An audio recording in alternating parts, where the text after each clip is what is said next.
여러분은 지금 이 순간에도 전 세계 수많은 10대들이 새로운 언어를 배우기 시작했다는 사실을 알고 계신가요? 미국, 영국, 프랑스, 독일, 캐나다, 호주는 물론 베트남, 우즈베키스탄, 태국, 인도네시아 같은 아시아 국가에서도 정규 외국어 과목으로 채택되며 전례 없는 열풍을 일으키고 있는 언어가 있습니다. 바로 한국어입니다. 2021년 베트남은 전국 시범 학교에 한국어를 제1외국어로 지정했고, 태국, 인도네시아, 우즈베키스탄, 필리핀 등 수많은 아시아 국가에서 이미 한국어가 공교육에 도입되었죠. 이제는 유럽과 북미까지 그 열풍이 확산되고 있습니다. 프랑스와 독일에서는 공립학교 한국어 수업이 해마다 증가하고 있다는 소식도 들려옵니다. 전 세계 언론과 커뮤니티는 이러한 현상의 놀라움을 금치 못하고 있습니다. 한쪽에서는 단순히 한국 대중문화의 인기에 힘입은 일시적인 유행이라고 평가절하하기도 합니다. 하지만 이제는 한국어의 과학적인 언어 구조와 깊이 있는 문화적 매력까지 주목받고 있습니다. 존댓말의 깊이, 언어적 질서감, 그리고 글자 체계의 과학성까지. 해외 어린이와 청소년들은 이제 한국어를 스스로 배우고 싶어 하는 제2외국어로 선택하고 있습니다. 영국 방송사는 한국어가 전 세계에서 5번째로 인기 있는 외국어로 선정되었으며, 영국, 프랑스, 독일, 호주 등에서는 공교육에서 한국어 교육을 확대하고 있다고 보도했습니다. 과연 한국어는 어떻게 전 세계 교육 시장의 게임 체인저가 될 수 있었을까요? 오늘 이 이야기에서는 전 세계적으로 한국어가 공교육에 도입된 배경과 그 속에 숨겨진 부드러운 힘, 즉 소프트 파워의 비밀을 흥미롭게 연구한 한 교수의 여정을 전해드리려 합니다. 그녀의 시선을 따라가다 보면 우리가 미처 알지 못했던 한국어의 진정한 가치와 전 세계 10대들의 마음을 사로잡은 열풍의 진실을 발견하게 될 것입니다. 지금부터 그 놀라운 여정을 함께 시작하시죠. 이 이야기가 마음에 드신다면 구독과 좋아요를 눌러주시는 것도 잊지 마세요. 한국어, 태양의 나라를 사로잡다 한 언어학 교수의 브라질 여정. 여러분은 지금 이 순간에도 전 세계 수많은 10대들이 새로운 언어를 배우기 시작했다는 사실을 알고 계신가요? 미국, 영국, 프랑스, 독일, 캐나다, 호주는 물론 베트남, 우즈베키스탄, 태국, 인도네시아 같은 아시아 국가에서도 정규 외국어 과목으로 채택되며 전례 없는 열풍을 일으키고 있는 언어가 있습니다. 바로 한국어입니다.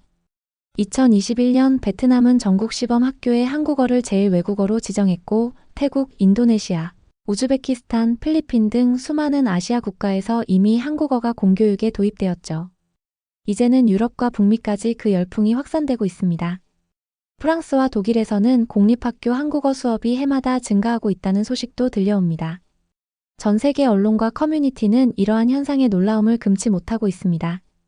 한쪽에서는 단순히 한국 대중문화의 인기에 힘입은 일시적인 유행이라고 평가절하하기도 합니다. 하지만 이제는 한국어의 과학적인 언어 구조와 깊이 있는 문화적 매력까지 주목받고 있습니다. 존댓말의 깊이, 언어적 질서감, 그리고 글자 체계의 과학성까지. 해외 어린이와 청소년들은 이제 한국어를 스스로 배우고 싶어 하는 제2외국어로 선택하고 있습니다. 영국 방송사는 한국어가 전 세계에서 5번째로 인기 있는 외국어로 선정되었으며, 영국, 프랑스, 독일, 호주 등에서는 공교육에서 한국어 교육을 확대하고 있다고 보도했습니다. 과연 한국어는 어떻게 전 세계 교육 시장의 게임 체인저가 될 수 있었을까요? 오늘 이 이야기에서는 전 세계적으로 한국어가 공교육에 도입된 배경과 그 속에 숨겨진 부드러운 힘, 즉 소프트 파워의 비밀을 흥미롭게 연구한 한 교수의 여정을 전해드리려 합니다. 그녀의 시선을 따라가다 보면 우리가 미처 알지 못했던 한국어의 진정한 가치와 전 세계 10대들의 마음을 사로잡은 열풍의 진실을 발견하게 될 것입니다. 지금부터 그 놀라운 여정을 함께 시작하시죠. 이 이야기가 마음에 드신다면 구독과 좋아요를 눌러주시는 것도 잊지 마세요. 따스한 햇살이 창을 비추는 아침, 미국 스탠퍼드 대학교 내 연구실은 평소처럼 고요했습니다.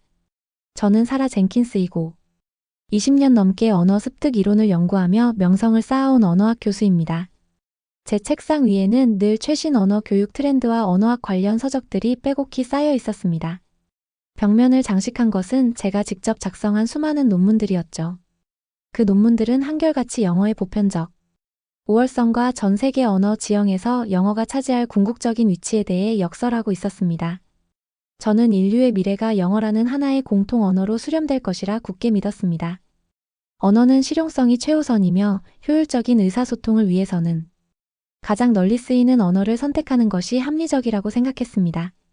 특히 한국어와 같은 아시아 언어들에 대해서는 다소 회의적인 시각을 가지고 있었습니다. 그 언어들은 구조가 복잡하고 배우기 어려우며 실용성 면에서도 영어를 따라올 수 없다고 판단했습니다. 제 오랜 연구와 수많은 통계 자료들이 이 믿음을 뒷받침해 주었죠. 제 주변의 동료 교수들도 대부분 저와 같은 생각을 공유했습니다. 그들은 제가 제시하는 데이터와 논리를 맹신했고, 저 역시 그들의 신뢰 속에서 제 신념이 더욱 견고해지는 것을 느꼈습니다. 저의 학문적 세계는 견고한 유리 성벽처럼 보였습니다. 다음 주 브라질 리우데자네이루에서 열리는 국제 언어 교육 심포지엄 참석은 제게 연례 행사와 다름없었습니다. 저는 그곳에서 또다시 영어 교육의 중요성을 강조하고 세계 각국의 교육자들이 나아갈 방향을 제시할 예정이었습니다. 비행기 티켓과 호텔 예약은 이미 몇 달 전에 완료되었고 발표 자료도 완벽하게 준비된 상태였습니다. 짐을 꾸리는 동안에도 제 머릿속은 온통 강연 내용으로 가득했습니다. 이번 브라질 방문이 제 확고한 언어관에 단 하나의 균열도 내지 못할 것이라고 확신했습니다. 오히려 제 이론의 정당성을 더욱 확고히 다지는 계기가 될 것이라고 생각했죠. 리우데자네이루의 활기 넘치는 분위기 속에서도 제 마음은 차분하고 늘 그렇듯 자신감에 차 있었습니다. 저는 제가 세상의 언어 흐름을 정확히 읽고 있다고 자만했습니다. 집을 나서기 전 5살 난 딸 릴리가 제게 달려와 안겼습니다. 릴리의 작은 손에는 알록달록한 그림이 그려진 한국 대중가요 아이돌 그룹의 음반이 들려 있었습니다. 릴리는 음반 표지에 있는 가수들의 이름을 서툰 발음으로 말하며 해맑게 웃었습니다. 엄마, 이 노래 정말 좋아요. 이 오빠들 멋있죠? 릴리는 마치 제가 오랫동안 연구해온 언어가 아닌 전혀 다른 언어로 된 노래에 깊이 빠져있는 듯 했습니다. 저는 릴리의 머리를 쓰다듬으며 대수롭지 않게 생각했습니다. 그저 어린아이들의 일시적인 유행이라고 판단했죠. 릴리는 분명 다음 주면 또 다른 캐릭터나 노래에 빠져들 것이라고 생각했습니다. 그때는 몰랐습니다. 이 작은 한국 대중가요 음반이 그리고 릴리의 천진난만한 웃음이 제 인생과 언어관을 완전히 바꿔놓을 거라는 것을요. 공항으로 향하는 택시 안에서 저는 창밖 풍경을 바라보며 미소 지었습니다. 제가 얼마나 큰 착각 속에 살고 있었는지 그때는 전혀 짐작조차 할 수 없었습니다. 비행기가 활주로를 박차고 하늘로 솟아오르자 아래로 펼쳐진 미국 대륙은 점점 작아지고 있었습니다. 저의 시선은 브라질을 향했지만 제 마음속에는 여전히 제 오랜 믿음들이 견고하게 자리 잡고 있었습니다. 과연 제 믿음들은 브라질 땅에서도 변치 않을 수 있을까요? 저는 모든 것에 대해 다 알고 있다고 자만했던 언어학 교수 사라 젠킨스였습니다. 곧 제가 얼마나 많은 것을 모르고 있었는지 깨닫게 될 줄은 꿈에도 생각 못했습니다. 따스한 햇살이 쏟아지는 리우데자네이루의 공항에 비행기가 부드럽게 착륙했습니다. 습하고 끈적한 공기가 저를 감쌌지만 이국적인 활기는 오히려 기분 좋게 느껴졌습니다. 낯선 포르투갈어가 귀에 스며들었지만 저는 제 머릿속에 가득 찬 영어 강연 내용에만 집중했습니다. 저는 캐리어를 끌며 심포지엄과 강의 내용에 대한 생각으로 가득했습니다. 이곳 브라질에서도 제 언어학 이론의 정당성을 다시 한번 입증할 수 있을 것이라고 확신했습니다. 호텔에 짐을 푼 뒤 저는 곧바로 첫 시찰 장소인 코파카바나 해변 근처의 초등학교로 향했습니다. 밝고 생기 넘치는 노란색 벽에 아이들의 그림이 가득 붙어있는 작은 학교였죠. 저는 그곳에서 브라질의 언어 교육이 어떻게 이루어지는지 직접 참관할 예정이었습니다. 보통이라면 영어 수업이나 스페인어 수업을 참관하리라 예상했습니다. 그것이 제가 아는 세계의 보편적인 흐름이었으니까요. 복도를 걷고 있을 때 이상한 일이 벌어졌습니다. 교실 안에서 들려오는 음악 소리가 제가 예상했던 동요나 브라질 민속 음악이 아니었기 때문입니다. 그것은 분명 빠르고 경쾌한 비트를 가진 팝 음악이었는데 동시에 익숙하지 않은 언어로 된 가사가 흘러나오고 있었죠. 흥겨운 리듬은 복도까지 울려 퍼졌고 제 발은 저절로 리듬을 타기 시작했습니다. 호기심에 이끌려 소리가 들려오는 교실 문에 살짝 다가가 안을 들여다본 순간 저는 그 자리에서 굳어버렸습니다. 교실 중앙에는 금발머리의 작은 여자아이가 앉아 있었습니다. 그 아이는 음악에 맞춰 팔과 다리를 완벽한 리듬으로 움직이고 있었습니다. 얼굴에는 더없이 행복한 미소가 가득했습니다. 주변의 다른 아이들은 눈을 크게 뜨고 그 아이의 춤을 따라하려 애쓰고 있었습니다. 음악이 멈추자 그 작은 여자아이가 벌떡 일어나 외쳤습니다. 이건 방탄소년단 다이너마이트예요. 교사가 아이의 눈높이에 맞춰 몸을 낮추며 어디서 그 춤을 배웠는지 물었습니다. 아이는 친구들과 쉬는 시간에 연습했다고 대답했고 선생님도 이 노래를 좋아한다고 덧붙였습니다. 저는 입이 살짝 벌어진 채 그 자리에 서 있었습니다. 이해가 되지 않았습니다. 이곳은 브라질인데 왜 브라질 아이들이 한국 음악에 맞춰 춤을 추고 있는 걸까요?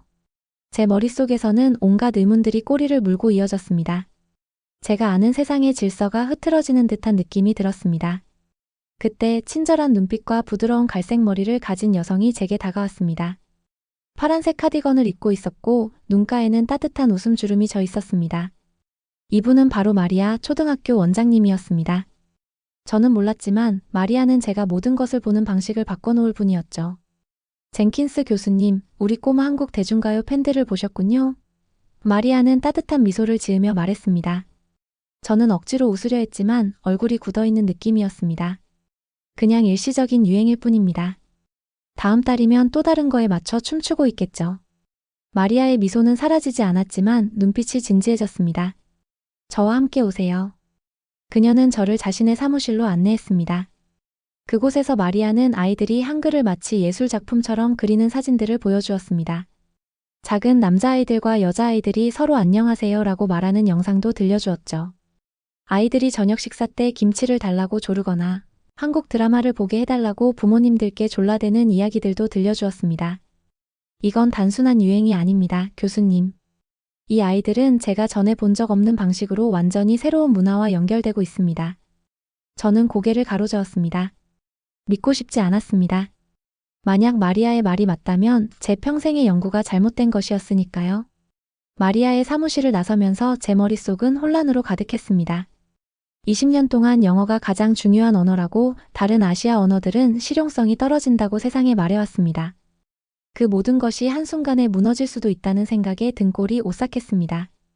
하지만 저는 그렇게 쉽게 제 신념을 포기할 수 없었습니다. 그냥 아이들일 뿐입니다.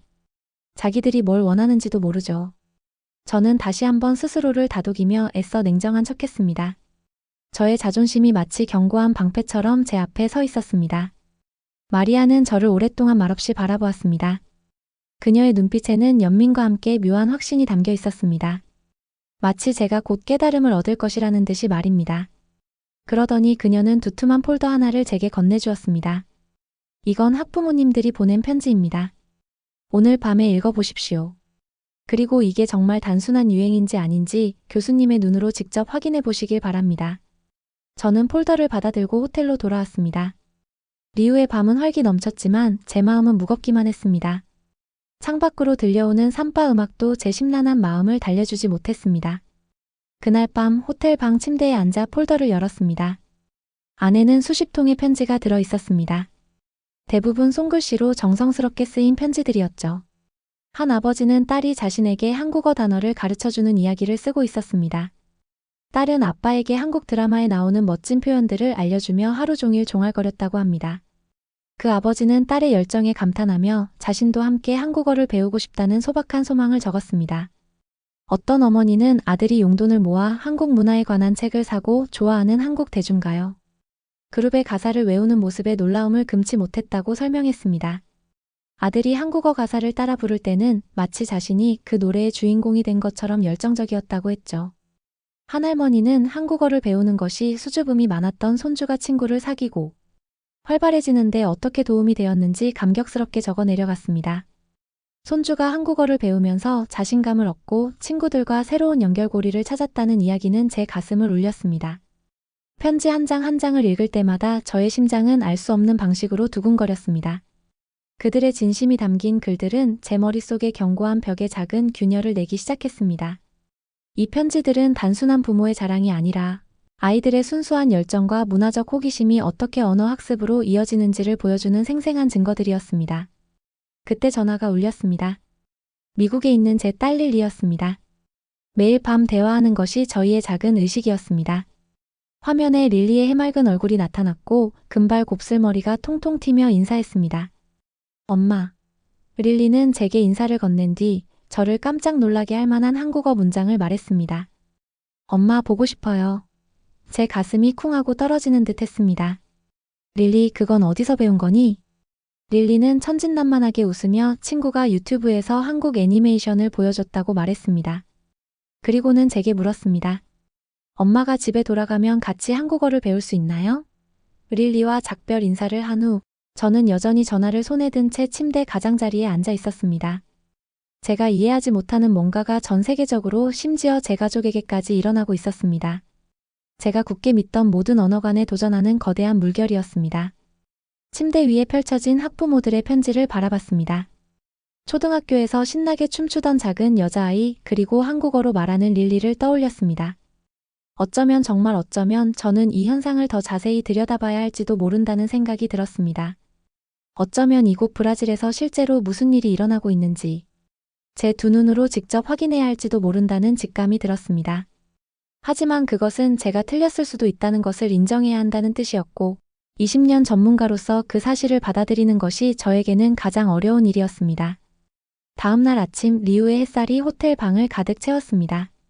잠에서 깨자마자 마리아 원장님의 말이 귓가에 맴돌았습니다. 이건 단순한 유행이 아닙니다, 교수님. 저는 오늘 예정된 심포지엄 강의 일정을 확인했습니다.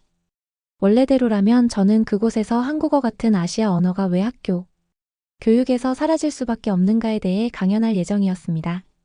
하지만 이제 더 이상 그 내용에 확신이 서지 않았습니다. 제 마음은 마치 잔잔한 호수의 돌멩이가 던져진 듯 흔들렸습니다. 저는 전화기를 집어들어 강의를 취소했습니다. 저는 더 많은 것을 직접 봐야 했습니다. 브라질에서 실제로 무슨 일이 벌어지고 있는지 그 본질을 이해해야만 했습니다. 학자로서의 호기심이 제 오랜 편견을 조금씩 허물어뜨리는 듯 했습니다. 대학교 대신 저는 리우 남부에 위치한 킹스브리지 고등학교로 택시를 타고 향했습니다. 도착했을 때는 점심시간이었습니다. 학교는 크고 오래된 건물이었는데 붉은 벽돌과 높은 창문들이 인상적이었습니다. 활기찬 학생들의 웃음소리가 복도를 가득 채웠습니다. 파란색 교복을 입은 학생들이 친구들과 이야기하며 자유롭게 걷고 있었습니다. 저는 먼저 프랑스어 교실을 찾았습니다. 놀랍게도 그곳은 텅 비어 있었습니다. 점심시간인데 단 한 명의 학생도 없었죠. 창문 밖으로 운동장에서 뛰어노는 학생들의 모습만 보였습니다. 그 순간 복도 끝에서 익숙한 음악 소리가 들려왔습니다. 초등학교에서 들었던 것과 같은 종류의 음악, 바로 한국 대중가요였습니다. 저는 소리를 따라 복도 끝에 있는 교실에 도착했습니다. 문 위에는 커다란 현수막이 걸려 있었습니다. 굵은 글씨로 한국어 동아리라고 쓰여 있었죠. 망설임 없이 교실 문을 살짝 열고 안을 들여다보았습니다. 그 순간 저의 눈은 휘둥그레졌습니다. 안에는 약 30명의 10대들이 그룹으로 앉아 있었습니다. 책상 위에는 한국어 교과서가 펼쳐져 있었고 몇몇 학생들은 책에 있는 한글을 따라 쓰고 있었습니다. 다른 학생들은 서로에게 단어와 문장을 연습시키며 유창하게 대화하려 했었죠. 그들의 얼굴에는 피곤함이나 지루함 대신 순수한 즐거움과 열정이 가득했습니다. 더 놀라운 것은 교실에 선생님이 없었다는 것입니다. 이 학생들은 스스로 공부하고 있었던 겁니다. 그들은 마치 퍼즐을 맞추듯 혹은 숨겨진 보물을 찾듯 한국어 학습에 몰두하고 있었습니다. 저는 문간에 서서 한참을 지켜보았습니다. 도저히 이해가 되지 않았습니다. 언어를 연구한 수년 동안 저는 자유시간에 언어를 배우기로 선택한 학생들을 본 적이 없었습니다. 특히 영어를 모국어로 사용하는 사람들에게 너무 어렵다고 늘 이야기했던 한국어 같은 언어는 더욱 그랬습니다. 검은 머리에 반짝이는 눈을 가진 여학생이 저를 발견했습니다. 그녀는 제게 다가와 친절하게 물었습니다. 도와드릴까요, 교수님? 저는 조심스럽게 교실 안으로 들어섰습니다. 누가 너희에게 한국어를 배우라고 했니? 저는 이 열풍의 배후에 어떤 강요나 지시가 있는지 알아야 했습니다. 학생들은 서로를 바라보며 혼란스러운 표정을 지었습니다. 잠시 침묵이 흐른 뒤 그 여학생이 대답했습니다. 아무도 시키지 않았어요. 저희가 그냥 배우고 싶어서요. 그녀의 목소리에는 단호함이 섞여 있었습니다. 저는 머릿속이 복잡해졌습니다. 하지만 프랑스어나 스페인어는 어때요? 그런 언어들이 더 유용하지 않습니까? 안경을 쓴 남학생이 대답했습니다. 그런 언어들은 수업 시간에 배워요. 하지만 그건 그냥 시험을 위한 거예요. 한국어는 달라요. 우리는 실제로 쓰고 싶어서 배우고 있어요. 그 말은 마치 제 심장을 강타한 주먹처럼 느껴졌습니다. 20년간의 제 연구는 모두 학생들이 원해서가 아니라 해야 하기 때문에 언어를 배운다는 생각에 기초하고 있었기 때문입니다. 하지만 여기 제가 틀렸다는 것을 명백히 증명하는 학생들이 있었습니다. 그들의 눈빛에는 열정과 진심이 가득했고 그 어떤 이론으로도 설명할 수 없는 강력한 힘이 느껴졌습니다. 저는 고등학교를 나서면서 제 머릿속이 온통 뒤죽박죽이 되는 것을 느꼈습니다. 복잡한 심경으로 고등학교를 나선 저는 브라질의 교육 시스템을 가장 잘 이해하고 있는 누군가와 이야기해야 한다는 생각에 사로잡혔습니다. 곧바로 떠오른 사람은 브라질 교육부에서 일하는 오랜 친구 마르셀라 산토스 박사였습니다. 마르셀라는 언제나 온화하고 합리적인 사람이었죠. 저는 그녀에게 전화를 걸어 만나자고 했습니다. 마르셀라는 흔쾌히 제 요청을 수락하며 자신의 사무실로 오라고 했습니다. 제 마음속에는 이 불가사의한 현상에 대한 명확한 해답을 찾고 싶은 갈증이 가득했습니다. 마르셀라의 사무실은 따뜻하고 친근한 분위기였습니다. 창가에는 싱그러운 식물들이 놓여 있었고 벽에는 그녀의 아이들이 그린 듯한 알록달록한 그림들이 걸려 있었습니다. 마르셀라는 제가 기억하는 그대로였습니다. 동그란 안경 너머로 친절한 미소가 번졌고 늘 그랬듯 편안한 가디건 스웨터를 입고 있었죠. 하지만 그녀의 사무실 벽에 걸린 차트와 그래프들은 저를 깜짝 놀라게 했습니다. 그것들은 브라질 전역에서 한국어 학습이 지난 3년 만에 350% 이상 증가했다는 것을 명확히 보여주고 있었습니다. 저는 믿기지 않는다는 듯 차트를 가리켰습니다. 마르셀라, 여기서 대체 무슨 일이 벌어지고 있는 겁니까? 마르셀라의 눈이 반짝였습니다. 그녀는 더 많은 자료들을 보여주었습니다. 한국어 수업의 대기자 명단은 끝없이 길어졌고 100%를 넘어서는 출석률은 학생들이 얼마나 적극적으로 수업에 참여하는지를 증명했습니다. 심지어 많은 학생들이 친구들을 한국어 동아리로 데려와 함께 배우고 있었습니다. 그리고 정말 놀라운 통계가 있었습니다. 무려 38%의 아이들이 부모님께 한국어를 가르치고 있다는 사실이었습니다. 이는 일반적인 학습 순서가 완전히 뒤집힌 현상이었죠. 언어 교육은 대개 부모나 교사가 아이들에게 가르치는 방식인데 여기서는 아이들이 먼저 배우고 부모에게 전파하고 있었으니 말입니다. 마르셀라는 이 현상이 단순히 지식의 전달이 아닌 문화적 교류와 정서적 유대감의 확산이라고 설명했습니다. 마르셀라가 진지한 목소리로 말했습니다. 이것은 단순한 유행이 아닙니다. 아이들이 언어를 배우는 방식에 완전한 변화가 일어나고 있습니다. 해야 하니까 하는 게 아니라 좋아하니까 하고 있는 겁니다. 저는 고개를 저었습니다. 이럴 리가 없었습니다. 분명 자료에 실수가 있을 것이라고 생각했습니다. 20년간의 제 연구가 틀릴 리가 없었죠. 저는 영어가 모든 사람의 언어가 될 거라는 생각 위에 제 경력 전체를 쌓아왔습니다. 한국어와 다른 아시아 언어들이 너무 어렵고 배울 가치가 없다고 세상에 말해왔으니까요. 숫자를 보여줘요. 진짜 자료를 보여줘봐요. 저는 다급하게 요구했습니다. 마르셀라는 제게 두꺼운 폴더를 건네주었습니다. 안에는 설문조사 결과, 인터뷰 녹취록, 그리고 상세한 보고서가 들어있었습니다. 저는 떨리는 손으로 폴더를 열었습니다.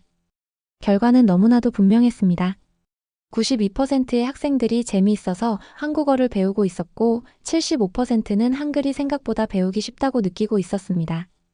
그리고 다시 한번 눈에 들어온 38%의 아이들이 부모님께 한국어를 가르친다는 통계는 제 머릿속을 강렬하게 울렸습니다.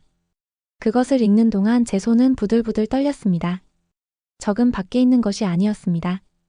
적은 제 안에 있었습니다. 저의 자존심, 제가 틀렸을 수도 있다는 것을 인정하지 않으려는 마음, 그리고 20년 후에 다시 시작해야 한다는 두려움이었습니다. 저는 폴더를 닫고 마르셀라를 바라봤습니다. 더 봐야겠습니다. 저는 조용히 말했습니다. 이것을 이해해야겠어요. 마르셀라가 미소 지었습니다. 그녀는 제가 언어학자로서의 경계를 넘어 첫 발을 내딛고 있다는 것을 이해하고 있었습니다. 제가 굳게 믿었던 모든 것에 의문을 갖기 시작했던 것입니다. 그것은 무섭고 불편했지만 동시에 계속 나아가야 한다는 강렬한 충동이 일었습니다. 마르셀라의 사무실을 나선 직후 제 딸 릴리에게서 문자가 왔습니다. 제가 보낸 한국 대중가요 음반을 들고 노래를 따라 부르는 짧은 영상이었습니다. 릴리의 한국어 발음이 제 발음보다 훨씬 나을 것 같다는 생각이 들었습니다. 저는 선택해야 한다는 것을 깨달았습니다. 옛 믿음을 고수하고 제 주변에서 명백히 일어나고 있는 이 놀라운 현상을 무시할 수도 있었습니다. 아니면 마음을 열고 이 새로운 세계를 이해하려고 노력할 수도 있었죠. 아이들이 한국어 배우기를 진심으로 좋아하고 심지어 제 딸까지 제가 전혀 예상하지 못했던 변화의 일부가 되어 있는 세계를 말입니다. 더 이상 회피할 수 없다는 것을 직감했습니다. 저는 깊게 숨을 들이쉬고 릴리에게 답장을 보냈습니다. 정말 좋다, 릴리. 엄마가 집에 가면 몇 마디 가르쳐 줄래? 그것은 작은 한 걸음이었지만 저에게는 새로운 여정의 시작이었습니다. 예전에 사라 젠킨스 교수는 절대로 아이에게 뭔가를 가르쳐 달라고 하지 않았을 겁니다. 하지만 어쩌면 그 사라 젠킨스 교수는 한국어뿐만 아니라 다른 많은 것에 대해서도 틀렸던 것일지도 모른다는 생각이 들었습니다. 겸손함과 함께 새로운 깨달음이 찾아왔습니다. 미국으로 돌아가는 비행기는 평소보다 훨씬 길게 느껴졌습니다. 브라질에서 보고 들은 모든 것들이 제 머릿속에서 끊임없이 맴돌았죠. 초등학교의 한국 춤 동아리, 점심시간에 스스로 언어를 배우는 고등학생들, 한국어가 얼마나 빠르게 성장하고 있는지 보여주는 충격적인 통계 차트, 그리고 이해할 수 없는 언어로 저를 부르던 제 딸 릴리의 목소리까지. 모든 것이 혼란스러우면서도 동시에 새로운 가능성을 제시하는 듯 했습니다. 제 내면에서 오래된 지식의 성벽이 무너지고 새로운 지식의 씨앗이 뿌리 내리는 듯한 느낌이었습니다. 집에 도착하자마자 릴리가 현관으로 달려와 저를 꼭 안아주었습니다. 릴리의 금발 곱슬머리가 제 얼굴을 간지럽혔고 파란 눈은 설렘으로 반짝이고 있었습니다. 엄마, 내가 보낸 한국어 단어 연습했어요? 릴리가 물었습니다. 저는 미소를 지으며 릴리가 가르쳐준 인사말을 어색하게나마 해보았습니다. 안녕하세요. 제 발음은 엉망이었지만 릴리는 그래도 손뼉을 치며 좋아했습니다. 더 가르쳐줄게요. 릴리는 저를 소파로 끌고 가며 말했습니다.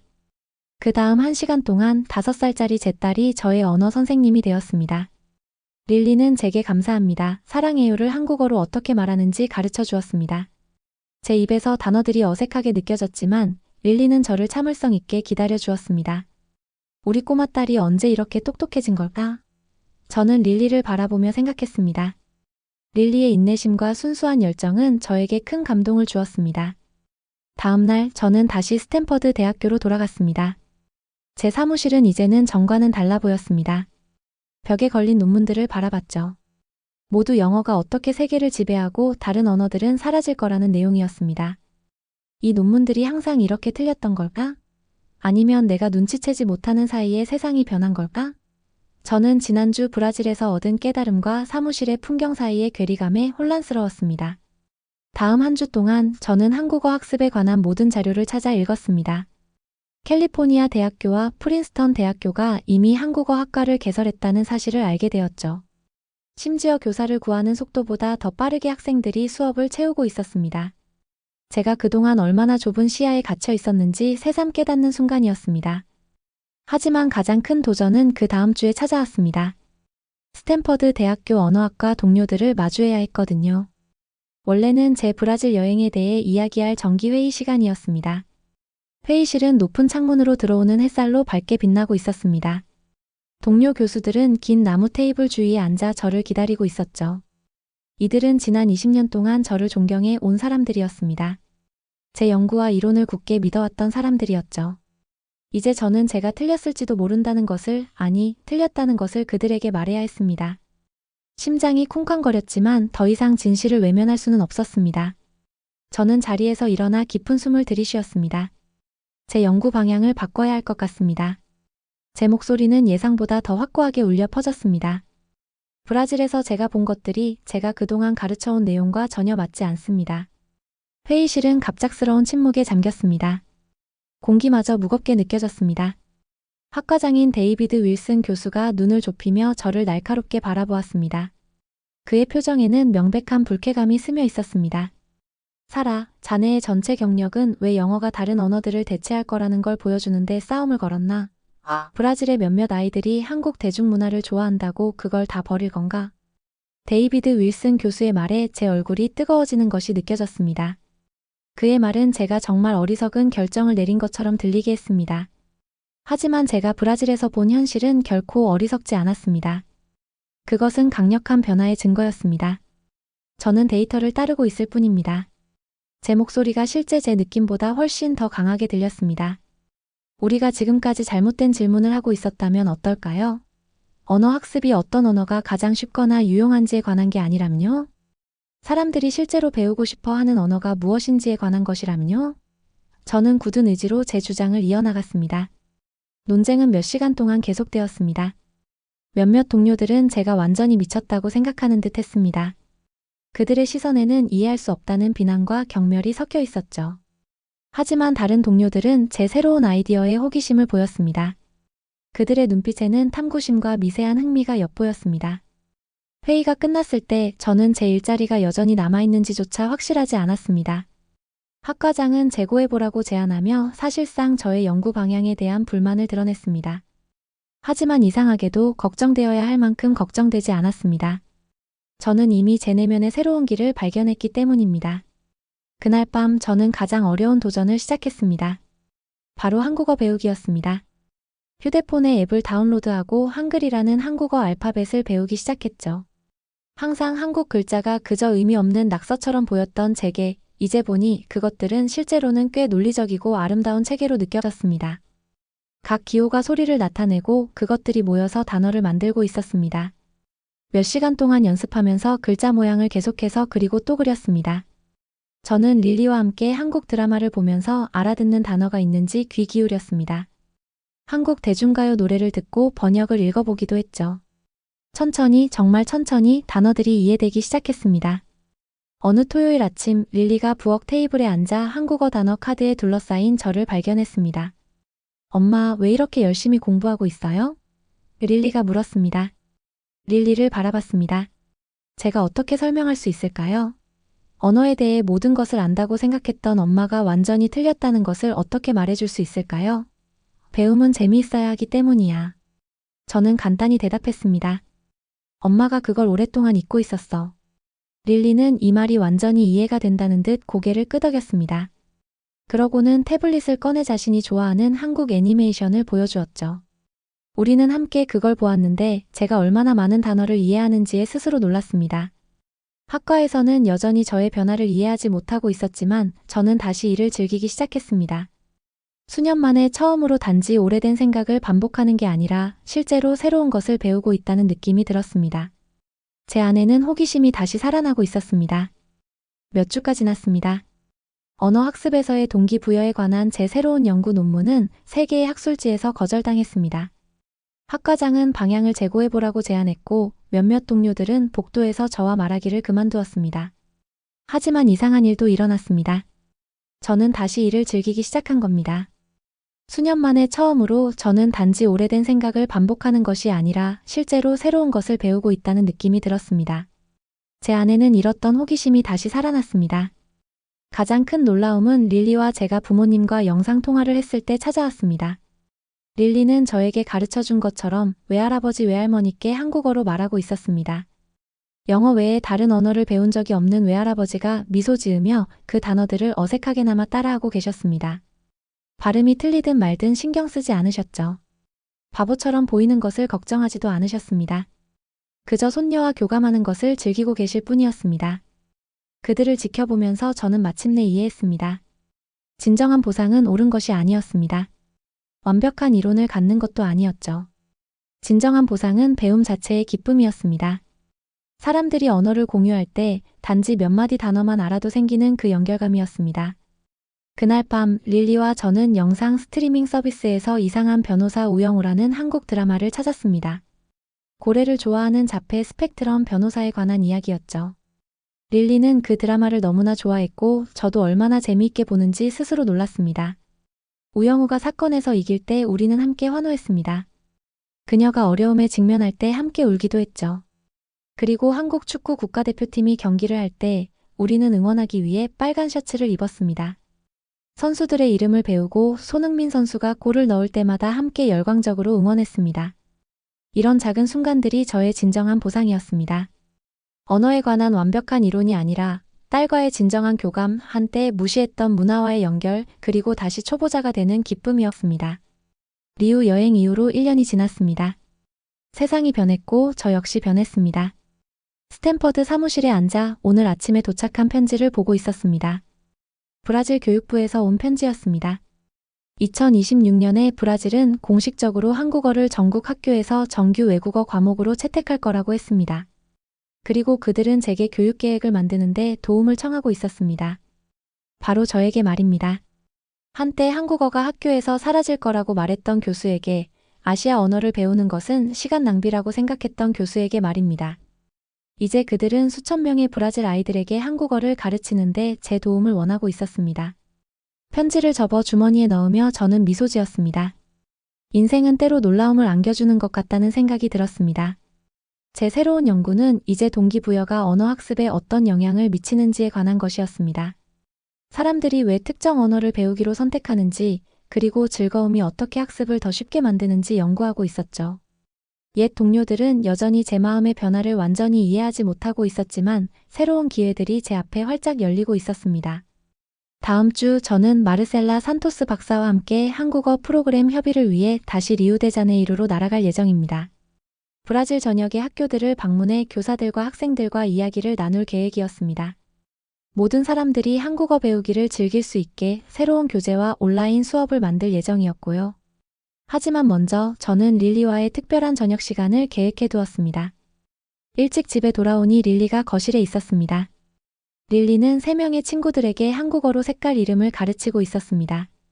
아이들은 빨간색과 파란색, 노란색을 연습하며 깔깔거렸습니다. 릴리는 제가 처음 배울 때 그랬던 것처럼 친구들에게 인내심을 갖고 가르치고 있었습니다. 저녁으로 피자 어때? 아이들이 수업을 마치자 제가 물었습니다. 아이들이 환호했습니다. 우리는 피자를 먹으면서 영어와 한국어 단어를 번갈아 썼습니다. 완벽한 문법이나 발음에 대해 걱정하지 않았습니다. 그냥 함께 새로운 언어를 말하는 즐거움을 누리고 있을 뿐이었죠. 저녁 식사 후 릴리의 친구들이 집으로 돌아갔고 우리는 매주 하는 한국 드라마 시청을 위해 소파에 자리를 잡았습니다. 우리는 왕과 그와 똑같이 생긴 광대가 서로 바뀌는 이야기를 보고 있었습니다. 릴리는 재미있는 부분을 좋아했고 저는 자막 없이 얼마나 많은 한국어를 이해할 수 있는지 확인하는 것을 즐기고 있었습니다. 엄마. 드라마의 조용한 순간에 릴리가 말했습니다. 한국어가 너무 배우기 어렵다고 말했던 거 기억나요? 저는 고개를 끄덕이며 약간 부끄러워졌습니다. 엄마가 많은 것들에 대해 틀렸었어. 제가 말했습니다. 릴리는 미소 지으며 제 어깨에 기대었습니다. 가끔 틀리는 건 괜찮아요. 그렇게 새로운 것들을 배우는 거니까요.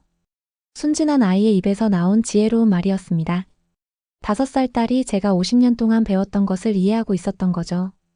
사라 젠킨스 교수의 여정은 언어의 힘 그리고 학습의 본질에 대한 우리의 고정관념을 깨뜨리는 감동적인 이야기였습니다. 한때 영어가 세상의 모든 언어를 대체할 것이라 믿었던 그녀는 브라질의 아이들이 자발적으로 한국어를 배우는 모습 속에서 언어의 진정한 의미를 발견했죠. 릴리와 함께 한국 드라마를 보고 서툰 한국어로 대화하며 그녀는 언어가 단지 의사소통의 도구를 넘어 문화적 연결과 소통의 즐거움을 선사하는 통로임을 깨달았습니다. 이제 사라 젠킨스 교수는 더 이상 자신이 모든 답을 알고 있다고 자만하지 않습니다.